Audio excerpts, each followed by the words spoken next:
जुमे टाइम बहुत ही ज्यादा अच्छा एक काम होया ਤੁਹਾਨੂੰ ਦੱਸਦਾ ਇਸ ਵੀਡੀਓ ਦੇ ਇਧਰੋਂ ਯਾਰ ਹੁਣੀ ਆ ਗਏ ਫਿਰ ਕਾਸ਼ੀ ਭਾਈ ਦੇ ਕੋਲ ਸਵੇਰ ਚੈੱਕ ਕਰੋ ਕਿਵੇਂ ਲਾਇਆ ਹੋਇਆ ਤਾਜ਼ਾ ਫਰੂਟ ਭਾਈ ਦੇ ਕੋਲੋਂ ਲਈਆਂ ਕਿਲੋ ਭਿੰਡੀਆਂ ਮੈਂ ਕਿਹਾ ਅੱਜ ਭਿੰਡੀਆਂ ਪੱਕਣਗੀਆਂ ਸਵੇਰ ਦੇ ਨਾਸ਼ਤੇ ਵਿੱਚ ਆ ਗਏ ਆਲੂ ਫਿਰ ਪਰਦੇਸੀਓ ਭਰਾਵੋ ਤੁਸੀਂ ਤਾਂ ਕਰਦੇ ਹੋਣੇ ਆ ਯਾਰ ਅੱਜ ਮਾਂ ਦੇ ਹੱਥਾਂ ਤੇ ਗਰਮਾ ਗਰਮ ਪਰਾਠੇ ਮਿਸ ਤਾਂ ਮਿੱਤਰੋ ਯਾਰ ਮੈਂ ਬਾਹਰਲੇ ਮੁਲਕ ਨਹੀਂ ਜਾਂਦਾ ਮਾਂ ਦੇ ਹੱਥਾਂ ਤੇ ਗਰਮਾ ਗਰਮ ਪਰਾਠੇ ਉੱਥੇ ਨਹੀਂ ਲੱਭਦੇ हर कोई फिदा है बिन देखे की कोई कहानी में क्या होगा।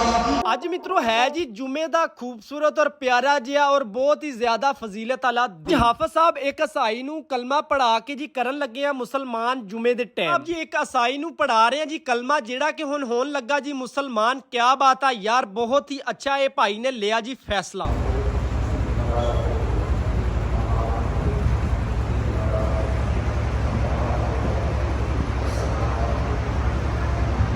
अपना किदा छोड़ के जेड़ा आंदा ना वो समझ जाना चाहिए।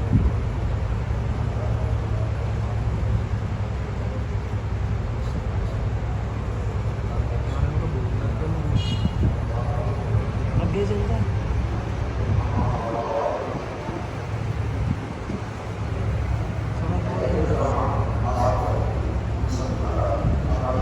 जी भाई हो गया मुसलमान ते माशाअल्लाह हुण नमाज़े जुमा भी पढ़ेगा उरे ते नाल इहदा नाम रखता जी मोहम्मद आसिफ।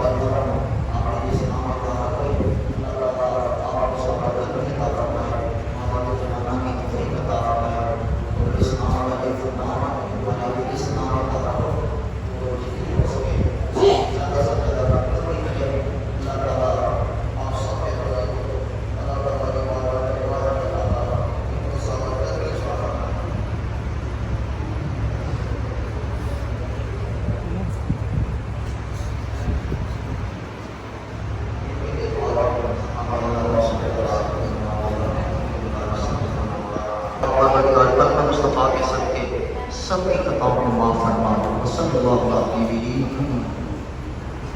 जुमा वाले दिन माशाअल्लाह नमाजियां दी बहुत ही ज्यादा हुंदी है तादाद सारियां नु दे देवे हदायत ताकि सारियां नमाज़ा टाइम इन्नी तादाद होया करे। जल्दी जल्दी पहुंचे घर थानू जिस तरह के पता जुमे वाले दिन पकदे आ साडे घर चावल थानू पूछया तुसी तां नहीं खा रहे मैं तां कोई नहीं छड़ने खा के स्वाद सारा ही आ गया। ये सूरत हाल दिखावा नीला नीला आसमान ते विच चिट्टे चिट्टे बदल बहुत ही ज्यादा मौसम होए अज स्मैक आ गई मेनू नाइस मुंडे दी कॉल कहंदा जल्दी जल्दी लेके पहुंच मेरे वास्ते शवारमा। मैं कहा नाइस मुंडिया ओके वास्ते एक शवारमा जल्दी जल्दी तैयार कराया हुण जाके दिता जैਵੇਂ नाइस मुंडे नु मट्ठी जी वाज दे नाल देन लग गया रगड़ा। इस मुंडे नु पूछया मैं कहा यार शवारमे दे पैसे क्यों नहीं दे रहा कहंदा यार मेरे को तो है नहीं तू आपे अपने पल्लों भी कदी खवा दिया ता यार नाइस मुंडे दी गल्लां सुन के रह गया हैरान मेनू भी भुख लगी सी। हुण मैं कहा यार पैसे सिर्फ 120 ही ओ ले आके देता नाइस मुंडे नु शवारमा। पहुंच गए नदीम बर्गर पॉइंट ते मैं कहा चलो धार कर लंदे आ पैसे फिर कदी दे दांगे धार अपना चलदा ही रहिंदा। भाई कहंदे पैसे मैं कहा चलो बाग विखेगा दे दांगे बाग हजे विखने नु भाई जी पूरे 2 साल पे या फिर दे दांगे। मेनू दियो इजाजत अपना ख्याल रखियो नमाज कायम करियो पाकिस्तान जिंदाबाद।